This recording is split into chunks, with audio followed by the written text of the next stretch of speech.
Livre des Actes des Apôtres, chapitre 1er. Alors nous pourrions lire à partir du verset 4 jusqu'au verset 11. Et puis le thème central sera bien évidemment le verset 8. Alors, Actes des Apôtres, chapitre 1er, versets 4 à 11. Vous voyez, vous pouvez même suivre sur les écrans, c'est bien pratique.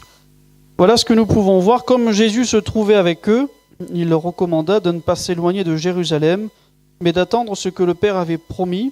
Ce que je vous ai annoncé, leur dit-il. Car Jean a baptisé d'eau, mais vous, dans peu de jours, vous serez baptisés du Saint-Esprit.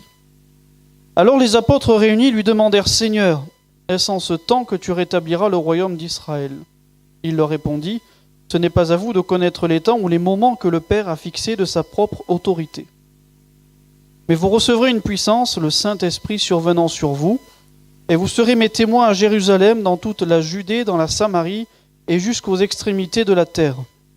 Après avoir dit cela, il fut élevé pendant qu'ils le regardaient, et une nuée le déroba à leurs yeux.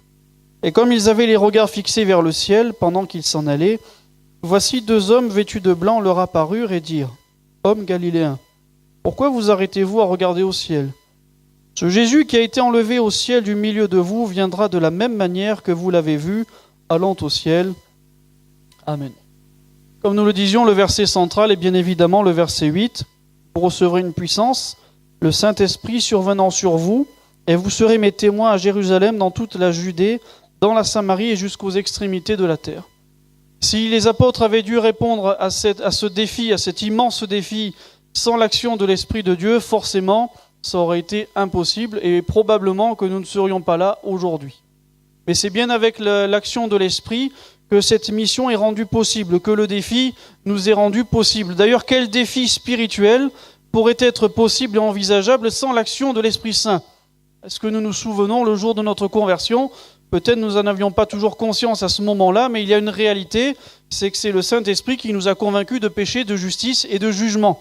Donc c'est l'action de l'Esprit qui nous permet de tourner nos cœurs et nos regards vers le Seigneur. Ce verset 8, qui est très simple, est en même temps le développement, le verset d'introduction de tout ce livre des Actes. Il donne la direction de tout ce livre des Actes des Apôtres. Dans la première partie, nous voyons les apôtres, les disciples témoins à Jérusalem. Un petit peu plus loin, nous les voyons témoins dans la Judée. Puis nous voyons l'évangile arriver jusqu'en Samarie. Et puis nous voyons qu'il se répand jusqu'aux extrémités de la terre. Ce livre des Actes des Apôtres, ou comme beaucoup se plaisent à l'appeler les Actes du Saint-Esprit, il n'est pas encore terminé, il n'est pas encore à son terme. Le livre continue encore aujourd'hui. L'action entreprise par les apôtres il y a presque 2000 ans continue encore aujourd'hui. Il s'agit de notre histoire, il s'agit des paroles de Jésus qui nous parviennent à nous pour que nous puissions poursuivre la mission, pour que nous puissions recevoir le relais et le transmettre également à une autre génération. Nous remarquons à travers cette puissance différents points que nous allons aborder ce soir. J'aimerais que nous puissions nous pencher sur le fait que le premier point que l'on pourrait voir, c'est que l'action de l'Esprit, le Saint-Esprit, c'est une puissance pour aujourd'hui. Je crois que l'action du Saint-Esprit est une puissance pour aujourd'hui. Certains disent que c'était du temps des apôtres et que cela n'a plus cours aujourd'hui. Alors comment expliquer le baptême dans le Saint-Esprit ? Ce n'est pas quelque chose qu'il nous faut attendre indéfiniment. Parfois, nous attendons un petit peu et nous disons quand le Seigneur le voudra, il me baptisera. Je crois que le Seigneur veut nous baptiser dans le Saint-Esprit. Cette promesse du Saint-Esprit que Jésus confirme, qu'il avait déjà donnée dans les évangiles, va être donnée après une question très intéressante que les disciples ont posée. Vous avez vu, ils ont posé cette question à Jésus, quand sera le temps du rétablissement du royaume d'Israël ? Donc les disciples, les apôtres, étaient focalisés sur « et après ». Et après, que va-t-il se passer ? Et après, quels seront les temps ? Et je crois que la préoccupation des disciples remplis du Saint-Esprit, c'est l'œuvre aujourd'hui. Bien évidemment, ça ne veut pas dire que nous renions tout ce qu'il s'est passé hier. Nous acceptons et nous apprécions tout ce qu'il s'est passé hier. Nous nous souvenons des choses passées et bien souvent, elles nous font du bien. Les œuvres passées du Seigneur nous font du bien. Et nous avons bien raison également de projeter des plans pour l'avenir. C'est normal d'avoir des plans, des projets d'avenir. Je crois qu'il ne faut pas oublier de compter sur l'action du Saint-Esprit pour vivre notre foi, pour vivre notre vie chrétienne, pour établir le règne de Dieu aujourd'hui. Et je crois que si nous voulons être réellement prêts pour le retour du Seigneur, eh bien il nous faut nous préparer chaque jour et chaque jour bien remplir les jours que le Seigneur nous donnera. C'était un petit peu la prière du psalmiste, apprends-nous à bien compter nos jours. Si nous voulons être prêts, je crois, pour le retour de Jésus, je crois que chaque jour, nous devrions être prêts. C'est logique, hein ? Je dirais, c'est extrêmement simple. Si je suis prêt chaque jour, je serai prêt pour le retour de Jésus. Donc chaque aujourd'hui est excessivement important, parce qu'aujourd'hui, nous pouvons participer à établir le royaume de Dieu tel qu'il est manifesté. Comme il est écrit au verset 3, « Après que Jésus eut souffert, il leur apparut vivant, leur en donna plusieurs preuves, se montrant à eux pendant 40 jours et parlant des choses qui concernent le royaume de Dieu. » Dieu nous a laissé tout cela par son esprit. C'est un patrimoine extraordinaire, c'est un héritage, c'est un trésor extraordinaire, parce que le Saint-Esprit était présent lors de la fondation du monde, le Saint-Esprit était présent lors de la naissance de Jésus, lors de sa conception, le Saint-Esprit était présent lors de la crucifixion et même de la résurrection. Donc nous recevons une personne qui est extraordinaire, une personne pour aujourd'hui. Jésus parle de ce qui concerne le royaume et nous devons l'établir dans nos cœurs, dans nos vies, tout autour de nous, sans nous inquiéter d'autre chose, parce que les temps sont dans la main de Dieu.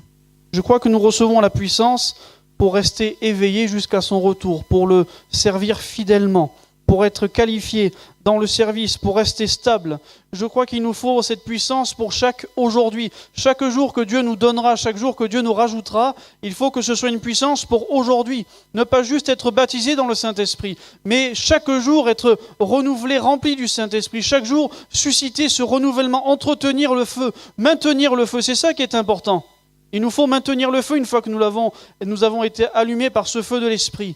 J'ai connu un frère, il y a quelques temps de cela, je dirais après le baptême dans le Saint-Esprit. Et un jour, lors d'une réunion de prière, nous avions eu l'occasion de prier pour le baptême dans le Saint-Esprit, pour qu'il soit répandu dans les cœurs. Dieu l'avait baptisé dans le Saint-Esprit. Il s'est arrivé quelques temps après, je l'avais trouvé un petit peu fatigué, un petit peu en difficulté. Je lui ai posé la question, je lui ai dit, mais est-ce que tu continues à t'entretenir dans le parler en langue ? Et il m'a dit, ça fait un petit moment que je ne l'ai plus fait. Je lui ai dit, mais à quoi ça sert que tu aies soupiré pendant tant de temps pour être baptisé dans le Saint-Esprit, et sitôt baptisé, tu n'en prends plus soin, tu n'entretiens plus. Il nous faut entretenir chaque jour, parce que c'est ce à quoi nous sommes appelés également. Je crois qu'il y a une force, il y a une puissance dans l'action de l'Esprit pour aujourd'hui, parce que si on remarque bien, parfois on a été tellement blessé par ce qui s'est passé en arrière, qu'on a les regards tout le temps dans le rétroviseur. Vous n'avez pas vu, des fois on a l'impression que la vie est restée sur pause des années en arrière et on ne cesse de repasser certaines choses et de ressasser certaines choses. On est toujours focalisé sur ce qui s'est passé hier. Hier on m'a dit ça, hier on m'a fait ça. Ou parfois on est tellement inquiet de la peur du lendemain qu'on est tout le temps en train de penser à et demain. Et finalement on se rend compte qu'on ne vit jamais aujourd'hui. Et il nous faut vivre notre foi aujourd'hui, parce que c'est aujourd'hui qu'il y a de nombreux défis à relever. C'est aujourd'hui que nous avons le mouvement, l'être, la respiration. C'est aujourd'hui que nous avons le souffle pour relever les défis qui sont devant nous. Nous avons reçu une puissance pour aujourd'hui, pour bâtir et pour construire dans notre temps, dans notre génération, comme Zorobabel, comme Josué, comme Cyrus, comme d'autres anciens que nous voyons dans le livre d'Esdras, de Néhémie, d'Agé ou de Zacharie. Dieu réveille notre esprit pour relever des défis aujourd'hui dans notre génération. Avec Dieu, c'est avec son esprit. Et l'Esprit, c'est une puissance pour aujourd'hui. Le Saint-Esprit est également une puissance qui nous conduit. Comment est-ce que Jésus parle du Saint-Esprit lorsqu'il en parle ? Il va en parler à un moment comme étant un consolateur. Je ne sais pas quelle image vous avez de la consolation, mais le Saint-Esprit est le consolateur. Donc déjà, c'est quelque chose de très rassurant. C'est quelque chose de très beau. Face aux agressions et à la mentalité qui règne aujourd'hui dans notre société, nous avons une alternative. Nous avons l'action du Saint-Esprit qui nous console. Alors bien évidemment, parfois on va vouloir témoigner, parfois on va vouloir servir, parfois on va vouloir vivre pieusement, et il peut y avoir quelques dommages, il peut y avoir quelques blessures, il peut y avoir quelques égratignures. Mais ce qu'il y a de glorieux, c'est qu'il y a une puissance qui est en nous, qui est plus puissante que les afflictions passagères. Et je crois que le remède plus grand que le mal, c'est une vie qui est remplie du Saint-Esprit. L'action de l'Esprit est une action consolatrice. Nous avons dans la personne du Saint-Esprit celui qui prend notre défense, celui qui est un champion protecteur. Comme dans les temps passés, lorsque il y avait parfois guerre, eh bien chaque armée choisissait un champion. C'est un petit peu ce que l'on voit dans 1 Samuel 17 avec David et Goliath. C'est celui qui nous permet de tenir ferme et de résister face aux accusations. C'est Jésus qui le promet. Est-ce que nous connaissons les promesses qui sont liées à l'action du Saint-Esprit? Il nous faut les connaître. Parce que si nous ne les connaissons pas, nous ne pourrons pas placer notre foi dans ces promesses. Et nous raterons beaucoup de choses. Vous n'avez pas vu combien l'ignorance, parfois, est délicate, parce que dès qu'on ignore quelque chose auquel on a droit, on en est privé finalement. Et je crois qu'il nous faut savoir ce que Jésus dit en ce qui concerne l'action de l'Esprit. Il nous faut le savoir pour y mettre notre foi et pour pouvoir le vivre parfaitement. Dans Marc chapitre 13, verset 11, Jésus va le dire. « Quand on vous amènera pour vous livrer, ne vous inquiétez pas d'avance de ce que vous aurez à dire, mais dites ce qui vous sera donné à l'heure même, car ce n'est pas vous qui parlerez, mais l'Esprit Saint. » C'est rassurant, hein?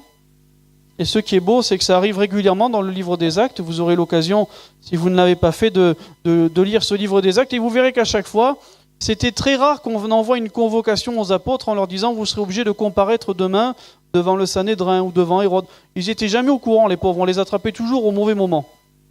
Et à chaque fois, Dieu leur donnait toujours par son esprit ce qu'il fallait pour pouvoir apporter la parole dite à propos.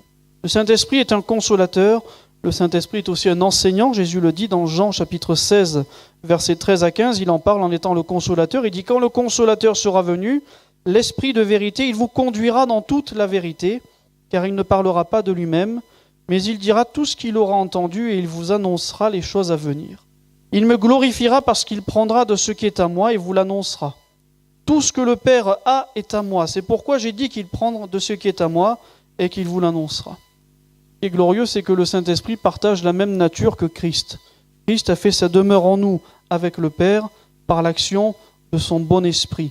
Et cet Esprit Saint, qui est un merveilleux consolateur, qui est celui qui nous enseigne, il est celui qui nous guide finalement dans cette merveilleuse relation avec le Père, parce qu'il est l'esprit d'adoption. Et c'est par cet esprit d'adoption que nous pouvons appeler notre Dieu, nous pouvons l'appeler Père. Mon Père, notre Père. Ça nous rappelle que nous ne sommes pas enfants uniques, et ça nous rappelle également que nous nous appartenons les uns les autres, et que nous sommes à Dieu, il est à nous. C'est extrêmement beau cela. Dans l'Ancienne Alliance, ils ne pouvaient pas l'appeler Père, mais nous pouvons l'appeler Père grâce à la révélation de Jésus-Christ, grâce à l'action de son bon esprit. Et lorsque nous prononçons ces paroles, lorsque nous appelons Dieu notre Père dans la communion personnelle, dans notre culte personnel, vous avez vu la joie qu'il y a dans le cœur? Vous avez apprécié ces moments glorieux dans lesquels nous pouvons dire Père, il y a une certitude, il y a une assurance de l'Esprit dans notre cœur qui confirme que oui, Dieu est bien notre Père. Et on pourrait nous dire tout le contraire, on sait, il y a cette approbation dans le cœur par l'action de l'Esprit, que ce Dieu glorieux, immensément grand, eh bien il est le Dieu proche, il est mon Père. Il nous conduit dans la véritable adoration. Et Jésus va dire, Dieu est esprit, il faut que ceux qui l'adorent en esprit et en vérité. Qui mieux que l'Esprit de Dieu peut nous conduire dans la pensée de Dieu ? Qui mieux que l'Esprit de Dieu peut nous conduire dans la méditation des Écritures? Qui mieux que l'Esprit de Dieu peut nous conduire dans les révélations qu'il y a dans sa parole, les choses extraordinaires qui concernent Jésus-Christ? Et c'est en cela aussi son rôle, c'est qu'il va nous révéler Jésus à travers les Écritures, il va nous révéler Jésus à travers une situation, à travers une autre. Quand nous regardons ce que traverse ces trois aspects seulement, juste le consolateur, l'enseignant, le guide, que voyons-nous? Que dans les trois aspects, il faut que ce soit une personne. Ça veut dire que nous voyons toute la relation que nous devons avoir avec le Saint-Esprit. C'est une personne. Personne de la Trinité, et nous devons cultiver cette relation. Ça veut dire aussi qu'il nous faut le laisser agir. S'il est le consolateur, je dois apprendre à avoir cette relation avec le Saint-Esprit qui permet à l'action de l'Esprit de consoler mon cœur s'il est blessé. S'il est l'enseignant, il faut que je puisse me soumettre à son enseignement. Lorsque le Seigneur me parle par son esprit, il est nécessaire que dans cette relation, je puisse être en bonne communion avec le Saint-Esprit pour pouvoir accepter l'enseignement de l'Esprit. C'est important. Il faut que je puisse accepter d'être guidé, que je puisse accepter d'être consolé. Et ça nécessite une très bonne relation, une très bonne communion avec le Saint-Esprit. Avec Dieu, c'est avec son esprit. C'est une puissance pour aujourd'hui. C'est une puissance qui nous conduit, mais c'est également une puissance qui nous transforme. Remarquons dans le verset 8 ce qui a été dit par Jésus. Vous recevrez une puissance, le Saint-Esprit survenant sur vous, et vous serez mes témoins. Donc il y a ce mot « être » qui est très important. Bien sûr que le Seigneur Jésus attend de nous que nous puissions faire des choses. Mais au-delà de tout ce que nous pouvons faire, le Seigneur Jésus attend surtout de nous que nous puissions être. C'est ça la priorité. Il nous faut être bien conscient de cela. C'est pas ce que nous allons faire qui va révolutionner toute notre vie, tout notre quartier ou autre. Parce que beaucoup, parfois, font bien plus que nous, que ce soit dans les organismes sociaux, que ce soit dans toutes sortes d'organisations mondiales. Il y en a beaucoup qui font plus que nous. C'est pas ce que nous faisons qui compte le plus. D'ailleurs, vous connaissez bien mieux que moi ces paroles, lorsque ceux qui se présentent devant Jésus disent, tu vois, Seigneur, on a chassé des démons, on a fait ça, et Jésus dit, je ne connais pas les gars. Donc, c'est pas ce qu'ils font qui va faire la différence, mais c'est ce que nous sommes. C'est ce que nous sommes. Et cette puissance, elle est formidable, parce qu'elle nous transforme. Ce qui est beau et ce qui est glorieux dans l'action de l'Esprit, avec Dieu, avec son Esprit, c'est qu'en vivant cette communion avec le Seigneur, en vivant cette communion par son Esprit, nous laissons chaque jour la place au Seigneur de pouvoir façonner l'argile que nous sommes, pour être le vase qu'il veut. Il nous faut bien être conscient que Dieu n'attend pas des clones. Dieu ne veut pas que nous soyons semblables les uns aux autres. C'est pas l'usine, l'Église. C'est pas l'usine, la relation avec Dieu. Mais chacun est un vase selon ce que le Seigneur a prévu pour sa maison et dans sa maison. Ça veut dire que Dieu a un plan pour chacun d'entre nous. Dieu a réellement un plan pour chacun d'entre nous. Dieu sait où est-ce qu'il veut nous amener. Dieu a quelque chose de bon en réserve pour nous. Et il forme, il nous façonne. Ce que le Seigneur attend, c'est que nous puissions être. C'est vrai que nous mettons souvent l'emphase sur les dons spirituels. Je ne dis pas qu'ils ne sont pas importants. Bien évidemment que les dons spirituels sont importants. Mais je crois qu'il est tout aussi important, voire si vous me le permettez, peut-être même plus important encore, l'aspect du fruit de l'esprit. Qu'est-ce que le don spirituel sans le fruit de l'esprit? Nous le voyons dans 1 Corinthiens 13. Quand je parlerai les langues des anges et des hommes, si je n'ai pas l'amour, si je n'ai pas le caractère de Jésus, le fruit de l'esprit, je suis comme un airain qui résonne. Donc c'est pas beau. Même le meilleur des dons spirituels, sans l'association à ce don du fruit de l'esprit, il n'est pas beau, il va manquer quelque chose. Il va y avoir quelque chose de sec, il va y avoir quelque chose de mort. Donc il faut que le fruit soit au service des dons spirituels. Il nous faut que, dans notre relation avec Dieu, il faut que Dieu puisse nous transformer. C'est pas parce que nous apportons les dons spirituels que nous sommes arrivés au top niveau. C'est parce que nous porterons le caractère de Jésus-Christ.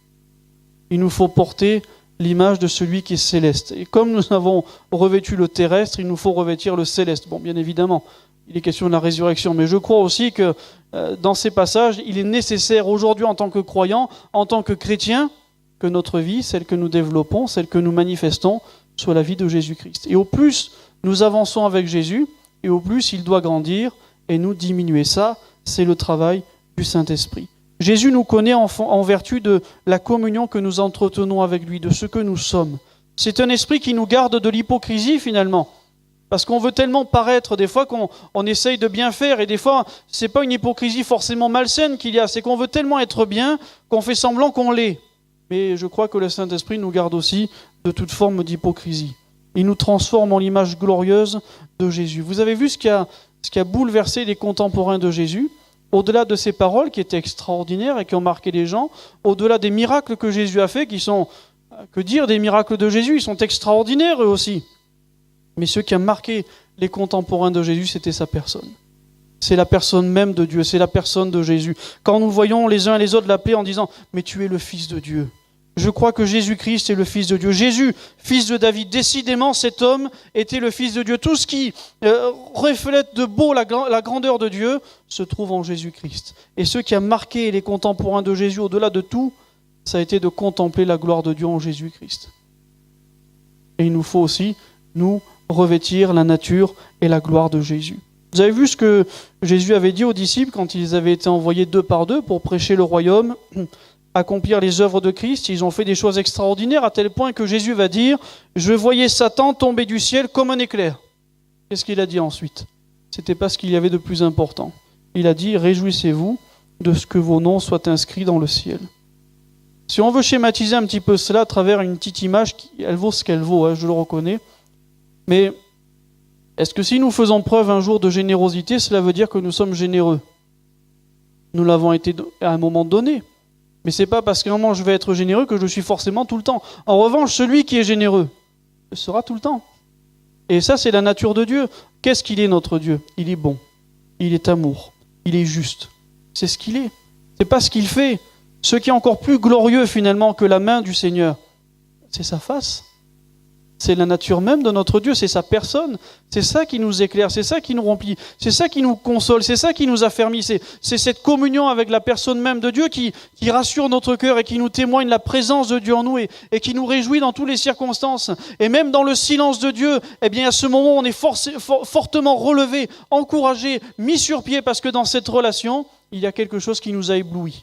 Nous avons été marqués par Jésus. Et c'est ce que Dieu veut, c'est que nous soyons. Il a fait de nous un royaume de sacrificateurs pour Dieu son Père. C'est une puissance pour former en nous l'image du Fils bien-aimé. Et on peut le dire. Pas parce que c'est une étiquette, on peut dire « je suis chrétien ». Je suis serviteur ou servante de Jésus. Je suis fils ou fille de Dieu. Non pas par mes œuvres, mais par celles de Jésus. Scellés par l'Esprit de Dieu, nous pouvons être finalement ce que nous sommes et nous pouvons briller pour Dieu. Une puissance qui nous transforme, mais qui nous transforme dans un but particulier, parce que le point suivant nous montre que le Saint-Esprit, c'est une puissance pour être des témoins. C'est aussi la mission que Jésus a donnée. Vous recevrez une puissance, le Saint-Esprit survenant sur vous, et vous serez mes témoins. Donc il y a l'action de la transformation de Jésus pour un but. Il nous transforme pour un but, pour pouvoir être ses témoins. Il nous faut témoigner, c'est une part vitale de notre vie chrétienne. Nous devons le réaliser à un moment, très clairement. Nous pouvons être tout ce que nous voulons. Nous pouvons être apôtres, nous pourrions être prophètes ou évangélistes, nous pourrions être pasteurs ou docteurs ou chantres ou musiciens. Ça n'empêche que le dénominateur commun, c'est que nous sommes témoins. C'est pour tous, hein. On n'est pas tous évangélistes, je le reconnais. Peut-être qu'on n'est pas tous au marché forain, peut-être qu'on n'est pas tous dans les rues de la ville, je le reconnais. Mais on est tous témoins. Et là où nous sommes, finalement, nous devons briller. Nous devons manifester la lumière de Dieu. Nous sommes témoins. Nous sommes devenus si proches de Dieu par son esprit, si proches de ses œuvres et de sa nature, par l'action de l'Esprit Saint en nous, que c'est à nous de parler de Jésus. À qui est-ce sinon? Est-ce que vous pensez vraiment que ce sont aux dessinateurs de parler de Jésus? Est-ce que nous pourrions y envisager un instant que ce serait aux journaux satiriques de parler de Jésus, aux politiques, aux médias, à des religieux, des philosophes, des humanistes, des opposants? Est-ce que c'est à ces gens de parler de Jésus? Qu'ils le fassent si ça leur chante. Mais c'est à nous de parler de Jésus. Parce que nous en parlons avec droiture et avec vérité. Parce que nous avons rencontré Jésus. Parce que nous avons été scellés de son esprit. Nous avons la vérité. Le Saint-Esprit et l'Esprit de vérité, il nous conduit dans toute la vérité. Nous avons la présence même de Jésus. Nous sommes ses témoins. Nos vies doivent témoigner de la gloire de Jésus. Nos vies doivent témoigner du Christ. Nos vies doivent témoigner de son œuvre, de sa mort, de sa résurrection, de la vie qu'il nous a donnée, une vie que la mort ne peut plus toucher. C'est notre part. Et ça, sans le Saint-Esprit, c'est impossible. C'est l'action de l'Esprit qui révèle toute la beauté de Jésus en nous. Et notre témoignage doit être clair. Il doit servir à dépeindre Jésus. Tout ce que nous partageons de nous-mêmes ne doit avoir qu'un seul but, glorifier Jésus. Tous les détails inutiles doivent ensuite disparaître. Donc pour ça, ça veut dire qu'il nous faut apprendre à rendre témoignage. Si nous le faisons déjà, c'est extraordinaire, c'est très bien, continuons. Plusieurs manières de rendre témoignage. On peut rendre témoignage dans une réunion comme celle-ci, dans une réunion dans une salle, on peut rendre témoignage dans une réunion en plein air, on peut rendre témoignage là où nous sommes, dans notre travail, si on en a la possibilité. Après, bien évidemment, il faut être sage et équilibré. Si pendant toutes nos heures de travail, on rend témoignage de Jésus, à un moment, le patron, il y a des chances qu'il vienne pour nous dire « vous n'êtes pas payé pour ça ». Il aura peut-être un peu le droit. Donc il faut quand même user d'un petit peu de sagesse, de pondérance pour que les choses soient bien faites, tout simplement. Mais ce qu'il faut, c'est que ce témoignage doit être vécu. C'est-à-dire que dans mes actions, dans mes paroles, dans mes gestes, dans mes regards, il faut que ce soit comme si Jésus était là. Ça, c'est pas trop je pense que c'est pas le plus difficile. Parfois, notre plus gros problème, c'est de parler. Vous avez vu? C'est là qu'on a le plus de mal. Quand il faut parler, des fois, on est un petit peu timide, donc on garde la bouche fermée, c'est pas toujours évident. C'est pour ça qu'il nous faut apprendre à maîtriser notre témoignage. Qu'est-ce que Jésus a fait dans ma vie? Et des fois, le fait d'apprendre à l'écrire, tout simplement, le figer, ça permet de donner une tenue au témoignage. On ne part pas dans tous les détails et ça permet d'avoir un début, d'avoir une fin. Il a ensuite une forme normale. Voilà, il faut savoir témoigner, il nous faut nous exercer, il nous faut témoigner. Si, lorsqu'il y a des actions toutes particulières, ne vous gênez pas, allez voir vos pasteurs. Lorsqu'il y a des témoignages qui sont attendus en plein air ou autre, préparez-le à la maison, soyez toujours prêts, parce que bien évidemment, une campagne, elle est prévue. Et si tout d'un coup, vous êtes dans une situation où là, il faut que vous puissiez témoigner de Jésus, il faut être temps. Qui part à la guerre sans se préparer? difficile. Donc il faut toujours être prêt. Et c'est aussi en cela que nous sommes heureux d'avoir cet esprit, l'Esprit de Dieu, qui nous permet d'être des témoins. Parce que Paul le dira à Timothée dans sa deuxième épître à Timothée au chapitre 1, verset 7, « Car ce n'est pas un esprit de timidité que Dieu nous a donné, mais un esprit de force, d'amour et de sagesse. » Vous avez vu l'esprit de timidité, ce qu'il produit? Tout l'inverse. C'est-à-dire que la timidité, ça va nous amener à de la lâcheté, à fuir le combat, à tourner le dos. C'est un peu ce qui se passe. D'ailleurs, c'est un petit peu l'image qui est retenue dans ce terme timidité, c'est le sens qu'il y a dans le sens original. C'est tout ce qui concerne la lâcheté, la fuite et tourner le dos au combat. Mais c'est une puissance qui ferme la bouche. Lorsque nous sommes timides, qu'est-ce que nous faisons? On se gêne, on ferme sa bouche, on se tait, on se met à l'écart, on diminue sous la table. C'est embêtant, ça ne sert pas trop à grand-chose, vous avez vu? Pas toujours efficace. Mais l'action de l'esprit, c'est un esprit de force. Un esprit de force. C'est le pouvoir de renverser les murailles. C'est le pouvoir de faire tomber les barrières. C'est le pouvoir pour briser l'élan des dominations et vaincre et délivrer ceux qui sont liés. Et d'ailleurs, Jésus n'est-il pas celui qui a été plus fort que l'homme fort? C'est l'esprit de Jésus qui est en nous et qui agit pour que nous puissions œuvrer avec force. C'est l'esprit d'amour. Pas n'importe quel amour, c'est l'amour de Dieu. Et s'il n'y a pas cet amour, cette affection profonde de Dieu, c'est normal des fois on garde la bouche fermée. Par contre, si jamais nous sommes convertis, que le conjoint n'est pas converti ou que les enfants ne sont pas convertis, vous avez vu ce que nous faisons? Nous faisons tout pour les gagner à Jésus. Nous faisons tout pour atteindre leur cœur. Parce que comme nous les aimons, nous savons à quoi ils sont exposés tant qu'ils sont en dehors de l'amour de Jésus. Donc on fait tout pour les gagner. C'est parce que cet amour humain agit en nous, on va tout mettre en œuvre. Combien plus forts nous sommes quand c'est l'amour de Jésus qui agit en nous par son esprit. Lorsque l'amour de Dieu est répandu dans nos cœurs par son esprit, nous recevons une puissance d'amour qui nous permet de tout mettre en œuvre pour gagner celui qui est à côté de nous, même si nous ne le connaissons pas. Nous le voyons comme proche.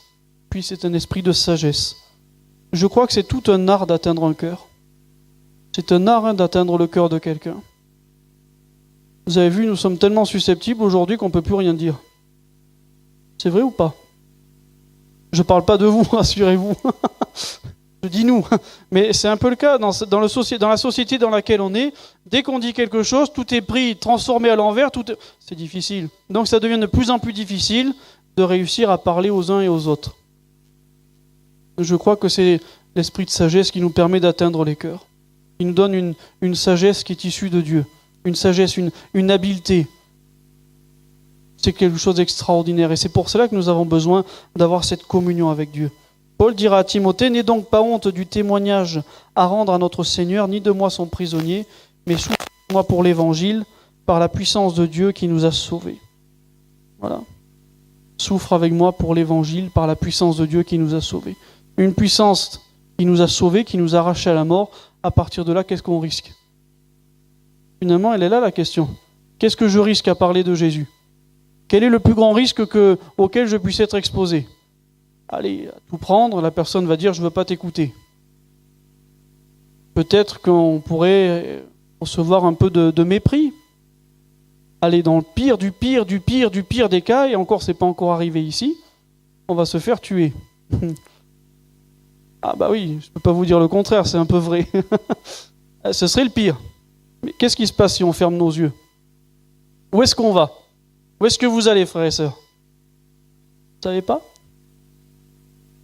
Si, vous savez, vous êtes timide. On va au ciel, on va avec le Seigneur. Bon, je ne dis pas qu'il faut mourir, rassurez-vous, hein. Mais le mot témoin, il recèle aussi en son sein le mot martyr. Alors, ça ne veut pas dire qu'on doit témoigner jusqu'à mourir, c'est pas ça le but, hein. Avant de mourir pour Jésus, cherchons d'abord à vivre pour Jésus. Hein? Ce sera déjà pas mal. Et après, on verra le reste en deuxième partie. Mais c'est un esprit. C'est l'esprit, c'est une puissance pour être des témoins. Nous sommes témoins de Jésus. Du dernier qui est arrivé au sein de l'Église, au premier, nous sommes témoins de Jésus. Peu importe les noms, les titres, les buts que l'on a dans l'Église, dans tous les cas de figure, à un moment, nous sommes témoins de Jésus. Et il nous faut briller et montrer la puissance de l'œuvre de Jésus. C'est une puissance également qui nous pousse au progrès. Vous avez vu ce qui est écrit dans le verset 8 du chapitre 1 des Actes. Vous recevrez une puissance, le Saint-Esprit survenant sur vous. Vous serez mes témoins à Jérusalem, dans toute la Judée, dans la Samarie et jusqu'aux extrémités de la terre. Donc nous voyons qu'il y a une image de progression. Jérusalem, c'est une ville, la Judée, c'est une région, la Samarie, c'est la région d'à côté, et jusqu'aux extrémités de la terre, bon ça c'est facile, même si on ne voit pas trop où est-ce que c'est, en tout cas, on voit qu'il y a une image de progression. Et je crois que Dieu est le Dieu de la vie. Ça c'est une certitude, Dieu est le Dieu de la vie. Lorsque nous sommes nés, qu'est-ce que nous avons reçu? Nous avons reçu la vie humaine. Vous avez vu le bébé quand il arrive, il mesure quoi? 46 et 52 cm en général. Hein. Si vous avez eu plus, qu'est-ce que vous voulez? Gloire à Dieu. Si vous avez eu plus petit, gloire à Dieu aussi, ça veut dire peut-être il est passé plus facilement. Mais peu importe, il est arrivé, il faisait dans ses 48 cm en moyenne. Qu'est-ce qui s'est passé un an? Il n'y a personne qui est venu avec des bras et des jambes et qui ont dit on va enlever les autres, on va mettre ceux-là. C'est-à-dire que quand le bébé est né, il avait déjà reçu tout le principe de vie qui a permis que nous devenions ce que nous sommes aujourd'hui adultes. Vous avez vu? C'est la même vie qui a appris à se développer, qui a appris à progresser. Et bien de la même manière, spirituellement, c'est cette même vie. Peut-être à un moment, on a été au stade d'enfant, de bébé spirituel, mais à un moment, cette vie glorieuse de Jésus, en prenant de la place, nous a amené à une croissance, elle nous a amené à une maturité. Nous avons reçu par l'action de la vie de Jésus et par l'action de l'Esprit tout ce dont nous avons besoin pour notre développement spirituel. De quoi avons-nous besoin de plus? Nous avons tout reçu lorsque Jésus nous a ressuscités. Nous avons tout reçu comme vie de Dieu lorsque Jésus nous a sauvés. Et donc, nous devons aller maintenant de progrès en progrès. Viser la maturité, viser une perfection spirituelle. Il nous faut viser l'excellence pour Dieu. Bien sûr que Dieu ne néglige pas les faibles commencements. Mais Dieu nous aide à progresser, puisque c'est cette vie à laquelle nous avons eu accès. Vous avez vu l'enfant, ce qu'il dit ? Bon, souvent, il le dit quand les parents l'ont un petit peu grondé. Il vous dit après ensuite, quand je serai grand, bon, généralement, c'est pas trop bon signe après. Hein. Je t'écouterai plus, je ferai comme je voudrais, je partirai de la maison. Bon, après, en général, quand il devient grand, c'est très rare qu'il le fasse. Mais quoi qu'il en soit, souvent, il le dit, quand je serai grand. Et souvent, dans la pensée de l'enfant, il y a la perspective de grandir. Et de la même manière aussi pour le croyant. Il y a une recherche de progrès spirituel dans notre vie. Et cette recherche de progrès spirituel ne peut se faire qu'avec l'assistance du Saint-Esprit. Nous avons réellement besoin de l'action de l'Esprit pour nous amener de progrès en progrès. Qu'il y ait une progression dans notre service, qu'il y ait une progression dans le témoignage, qu'il y ait une progression dans chaque étape de notre vie chrétienne, une progression dans notre expression, dans l'exercice des dons spirituels, dans la prière, dans la louange, dans l'adoration, dans toutes sortes de choses. Il faut que cette vie se développe. Il faut que nous puissions progresser chaque jour de plus en plus et de mieux en mieux. Finalement, ces progrès ils nous aident à la communion fraternelle. Vous avez vu que lorsque Paul, par exemple, allait très loin, bon, à part lorsqu'il a fait son voyage de captivité, parce que là, il était enchaîné, mais les fois où il est allé très loin pour la cause de l'Évangile, vous avez vu ce qu'il faisait? Après, il revenait dans son église. C'est beau, hein? Il revenait dans son église, il revenait. Il partait, il revenait. Bon, moi, j'ai pas fait un voyage missionnaire. Demain, je vais retrouver les frères et sœurs de Sainte-Suzanne. Et je reviens. On est parti, mais on revient. Et ils sont contents après de nous voir revenir. Bon, ils s'en sont pas rendus compte, on n'a pas de réunion le mardi. Qu'est-ce que vous voulez? Mais ils revenaient. Et je crois qu'il y a des progrès dans la communion fraternelle. Je crois que l'action de l'Esprit Saint nous aide à aller, c'est vrai, mais nous aide aussi à revenir et à être proches et à cultiver l'affection fraternelle, la communion fraternelle. Nous devons cultiver cette affection fraternelle au sein de l'Église. Il faut que notre vie d'Église, il faut que notre vie, notre affection fraternelle, notre communion spirituelle soit de plus en plus édifiante. Bien évidemment que la communion géographique, elle est importante, elle est intéressante. Mais au-delà de cette communion géographique, il faut qu'il y ait une communion spirituelle qui soit de plus en plus solide. Je remarque également que Dieu, il a laissé un sacré défi quand même directement dès le verset 8. Les gars, ils viennent juste de revoir Jésus ressuscité. Ils en ont profité un petit peu. Et puis juste après, Jésus s'apprête à partir et il leur dit « Vous serez mes témoins à Jérusalem, dans la Judée, dans la Samarie, jusqu'aux extrémités de la terre. » Il aurait pu garder une partie pour plus tard, les laisser d'abord faire Jérusalem et puis après revenir un petit coup, d'une manière ou d'une autre, leur dire « maintenant on va passer à la Judée. » Il aura tout laissé d'un bloc. Essayez de vous mettre un instant à la place des apôtres et des disciples. Ils sont là à Jérusalem. Ils n'ont pas les moyens que nous avons pour traverser les pays. Et tout d'un coup, Dieu leur dit, il va falloir aller jusqu'aux extrémités de la terre. Si là, ce n'est pas la puissance du Saint-Esprit dont ils ont besoin, comment est-ce qu'ils vont faire? Quel souffle sera suffisamment puissant pour les amener si loin? sans qu'il se fatigue, sans qu'il se lasse, sans qu'il n'abandonne, sans qu'il ne baisse les bras en chemin. Pareil, qu'est-ce qui fait qu'on marche 20, 30, 40, 50 ans avec le Seigneur? Quel souffle nous anime pour qu'on en arrive à ce point-là, sans jamais lâcher la main du Seigneur, en restant fidèle, en restant attaché, en allant de progrès en progrès? C'est l'action de l'Esprit Saint. Nous en avons réellement et cruellement besoin.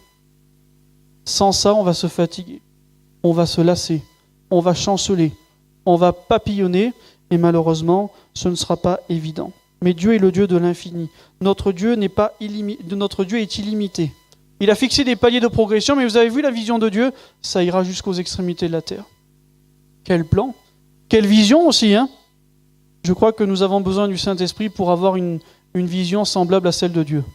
Parce que notre vision à nous, parfois, elle est un petit peu limitée, justement. Et Dieu nous rappelle quelle vision nous pouvons avoir en lui faisant réellement confiance. Vous avez vu ce qui se passera au chapitre 4 ?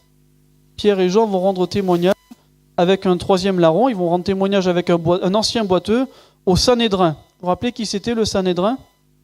Alors le Sanhédrin, c'était les chefs religieux qui s'étaient dépatouillés pour faire crucifier Jésus. Donc c'était pas des tendres, les gars. Ils ont été témoignés au Sanhédrin. Est-ce que si jamais on avait dit aux apôtres, vous allez témoigner au Sanhédrin, ils auraient vu ça d'un bon œil d'après vous ? Pas évident, hein ? Comment vous l'auriez pris, vous ? Moi, je sais que j'aurais pas été trop chaud quand même. Je dis, mince, ils t'ont crucifié, Seigneur, tu m'y envoies, je vais être le suivant sur la liste. C'est comme ça. Humainement, c'est comme ça. Pourtant, Dieu les a envoyés jusque-là, jusque dans leur succursale, jusque dans leur QG, pour rendre témoignage à ces gars qui avaient crucifié Jésus. Mais il est extraordinaire, ce Jésus. Il n'y a aucune porte qui ne peut rester fermée face à lui. Il peut nous ouvrir toutes les portes, il peut nous ouvrir toutes les voies. Cela dépend de notre vision.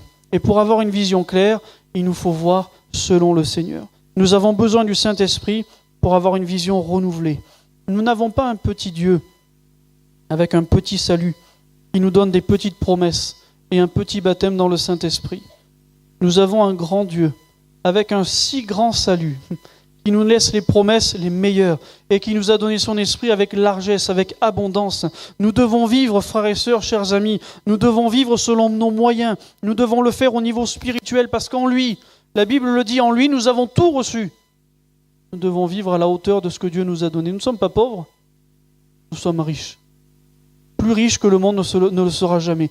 Et aujourd'hui, l'Église, je crois qu'elle est la plus grande richesse qu'il puisse y avoir dans ce monde.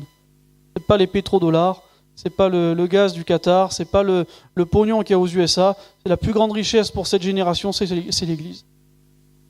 Et ça, il nous faut être convaincus de cela et vivre cela par l'action de l'Esprit Saint. Et en finalité, j'aimerais aborder ce dernier point qui est très simple.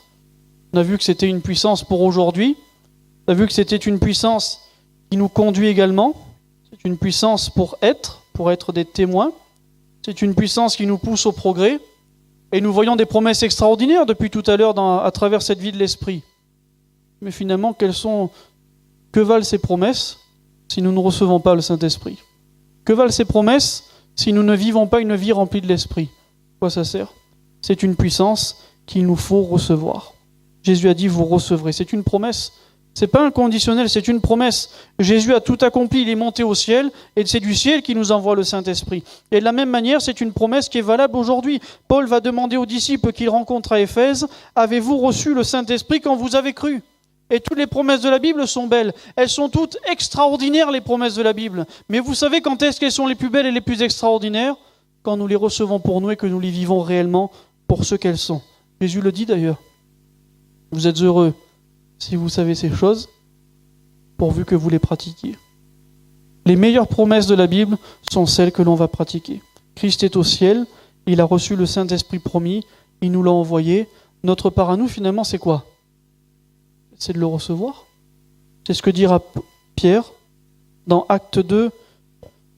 Je vais lire quelques extraits du verset 35 à 39. À un moment, les gens qui vont entendre la prédication de Pierre le jour de la Pentecôte vont dire « Hommes frères, que ferons-nous » Et Pierre leur dit « Repentez-vous, et que chacun de vous soit baptisé au nom de Jésus-Christ pour le pardon de vos péchés, et vous recevrez le don du Saint-Esprit, car la promesse est pour vous, pour vos enfants, pour tous ceux qui sont au loin en aussi grand nombre, que le Seigneur notre Dieu les appellera. » C'est la promesse.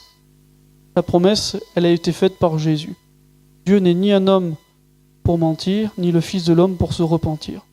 Toutes les promesses de Dieu sont oui et amen en Jésus-Christ. Nous devons mettre notre confiance dans les promesses de Jésus.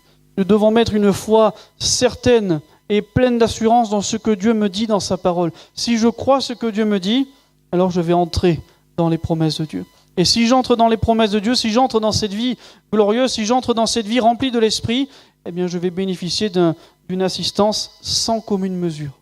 Une assistance incomparable, une puissance incomparable qui va m'aider pour chaque aujourd'hui, dans toutes les situations, qui va me permettre de briller, qui va transformer mon être, qui va transformer ma nature profonde, qui va changer mon cœur tout entier, qui va me donner une nouvelle perspective, qui m'a donné une vision, qui va m'amener de progrès en progrès. Et ça, c'est extraordinaire. Faire confiance à Jésus, il n'y a rien de plus beau. C'est une vie extraordinaire. Si je peux me permettre, c'est la plus belle et c'est la plus merveilleuse des vies. Vous avez en face de vous un gars qui est profondément complexé partout en général. Et par la grâce de Dieu, j'ai pu faire quelques petits progrès. Et je sais que c'est le Seigneur qui a fait cela. Il y a des fois une part à faire, bien évidemment. Il y a des choses qu'il faut apprendre. Il y a des choses qu'il faut mettre en pratique. Mais il y a aussi une confiance en Dieu. Et quel bonheur que de voir Dieu tout d'un coup nous utiliser pour une chose, pour une autre, pour des choses qu'on n'aurait jamais pensé parce que Dieu est fidèle. Dieu est vraiment fidèle. Avec Dieu, aujourd'hui, plus que jamais peut-être, c'est avec son esprit. C'est avec son esprit. Nous avons besoin de l'Esprit de Dieu.